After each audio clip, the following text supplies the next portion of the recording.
Antes de dar paso a la primera mesa, me voy a permitir hacer algunas breves reflexiones del por qué una organización sindical como la nuestra, como la Confederación Regional Obrera Mexicana, le rinde tributo a un prócer.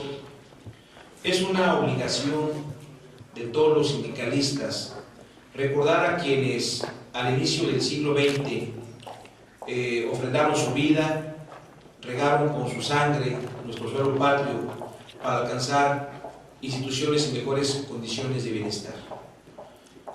La Confederación Regional Obrera Mexicana, fundada en mayo de 1918, fue heredera en parte de esos movimientos sociales, de esos movimientos de obreros que fecundaron en el movimiento armado, de la lucha armada de 1910. No se podría concebir un México actual sin el pensamiento de Ricardo Flores Magón, que como fundador del Partido Liberal Mexicano inspiró en una parte también a nuestro general Emiliano Zapata Salazar.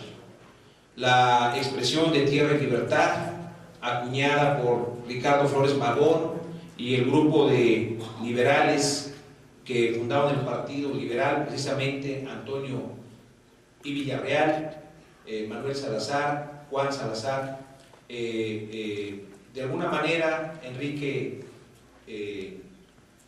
Flores Magón, de alguna manera ellos fueron también parte de la inspiración para que el general pues pudiera lanzar un proyecto político y social, de gran contenido, el plan de Ayala, porque ese plan no solamente era un plan político, sino era un plan social. En ese se contenía el pensamiento del general Emiliano Zapata. De alguna manera él quería que la tierra fuera de quien la trabajara, de que lo que se tenía que explotar era la tierra y no explotar a los hombres. Era parte del pensamiento del general Emiliano Zapata. A muchos años después de su desaparición física, sus ideales no han desaparecido, porque todavía encontramos, como decía don Gustavo, un campo destruido, un campo sin resultados, un campo con miseria, un campo que ha abrazado una serie de políticas públicas que han sido erráticas, que no han sido políticas públicas efectivas y que de alguna manera han dado un gran fracaso al campo, y por eso nuestra grave condición actual en el campo, porque no tenemos ni soberanía alimentaria ni autonomía alimentaria. Son grados que deben de tener algunos países para ser altamente productores y producir lo que necesitan los pobladores de ese país. Políticas erráticas como las neoliberales, pudiéramos decir que desde hace 30 años, políticas que no han mejorado las condiciones ni de la clase campesina ni de la clase trabajadora.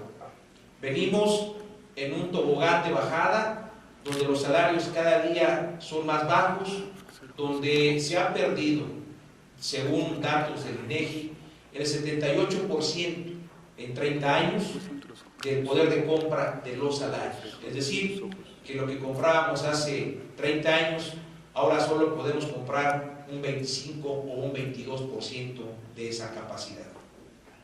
Asimismo, los campesinos no han tenido la oportunidad de hacer producir el campo, como fue la aspiración de nuestro general. ¿Y por qué razón? Ya que con la política neoliberal, de alguna forma, en la lucha para construir la primera constitución social del mundo en 1917, gran parte del pensamiento zapatista y de la lucha villista se plasmó en el artículo 27 de la Constitución para darle una protección al ejido. Y se crearon 4 disposiciones muy importantes para que el ejido estuviera siempre en manos de los campesinos, que fuera inembargable, inalienable, intransferible y de alguna forma imprescriptible, y de alguna forma el campesino siempre tendría su parcela o su pedazo de tierra. Lamentablemente, en las políticas neoliberales hubo una reforma en el artículo 27 constitucional donde se le quitó la modalidad de la transferencia de la tierra. Por eso ahora podemos ver cómo grandes franjas de territorios, cómo empieza a existir un nuevo latifundismo, cómo existen grandes extensiones de tierras en manos de no mexicanos y de mexicanos también, pero que la utilizan para otros fines, no para la producción, y vuelve a tener la miseria el campesino y la clase que vive del campo. Para el movimiento obrero, insisto, son momentos también muy difíciles. Por eso cuando Margarita me habló de llevar a cabo este foro, hacía yo una reflexión y le comentaba que cuántas chinamecas existen en las oficinas del gobierno federal. Y digo haciendas de Chinameca porque en Chinameca fue acribillada la esperanza y la ilusión de un revolucionario que le daba impulso social y contenido a la Revolución Mexicana. Pero muchos funcionarios, hay funcionarios buenos, legisladores buenos, ministros buenos, pero hay quienes no lo son, que se han olvidado precisamente de este proceso social que ha evolucionado y que ha protegido a las clases más necesitadas del país. Pero hay legisladores que no han entendido su papel, y entonces cuando llega una reforma o cuando llega una propuesta para hacer una mejor ley para las personas, pues inmediatamente esas ideas o esas esperanzas son acribilladas por los intereses particulares y personales de algunos personajes. En esta reflexión de qué es lo que se va a hacer con el zapatismo ante los retos del futuro, tenemos una reforma que también se hizo a la Ley Federal del Trabajo, que no da estabilidad en el empleo, que no genera certeza para los trabajadores. Y aquí las juventudes presentes son las que tienen que apoyar más la defensa de esta reforma, que no fue una reforma laboral, sino fue una reforma a la Ley Federal del Trabajo. Porque en una reforma laboral se tienen que hacer los mecanismos y las políticas públicas para hacer empleos con salarios dignos y suficientes. Si existe un reconocimiento de que de cada 10 trabajadores, 6 están en la informalidad, es porque los salarios no son suficientes.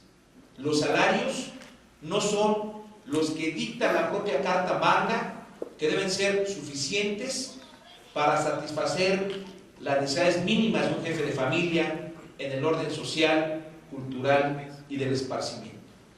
Entonces, lo que ocurre es que todos tenemos que luchar, todos y todas tenemos que luchar de una forma organizada, orquestada, haciendo una revolución de conciencia, haciendo una revolución de solidaridad, de principios, por rescatar la esencia de la revolución. Eso es lo que le puede ser el mejor homenaje para quienes ofrendaron su vida en 1910.